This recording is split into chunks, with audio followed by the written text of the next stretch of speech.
पतीच्या मृत्यूसाठी प्रियकराविरुद्ध तक्रार करणारी पत्नीच तपासात सह आरोपी ठरली. जालन्यातील या प्रकरणाने पोलिसांनाही धक्का बसला आहे. नेमकं काय घडलं पाहूया सविस्तर. अलापूर येथील 45 वर्षीय कैलास मिरकर यांनी 30 ते 31 जुलै दरम्यान आपल्या शेतात विषारी औषध प्राशन करून जीवन संपवलं होतं. सुरुवातीला कैलास यांच्या पत्नीने दिलेल्या तक्रारीवरून साबेर शाह सादिक शाह याच्याविरुद्ध पोलिसांनी गुन्हा दाखल केला. मात्र भोकरदन पोलिसांनी तपास पुढे नेत कैलास यांच्या नातेवाईकांचे जबाब नोंदवले. त्यासोबतच संशयितांच्या मोबाईलमधील कॉल डिटेल रेकॉर्डचीही तपासणी करण्यात आली. या डिजिटल तपासातून पत्नी अनिता मिरकर आणि साबेर शाह यांच्यातील संबंधांबाबत पोलिसांना महत्त्वाची माहिती मिळाल्याचं सांगण्यात येत आहे.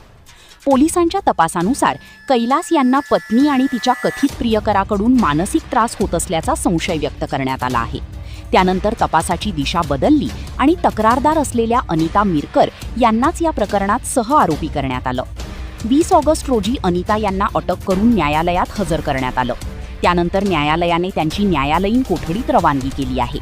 दरम्यान या प्रकरणातील दुसरा आरोपी साबेर शाह सध्या फरार असून भोकरदन पोलीस त्याचा शोध घेत आहेत. या संपूर्ण प्रकरणाचा पुढील तपास पोलिसांकडून सुरू आहे.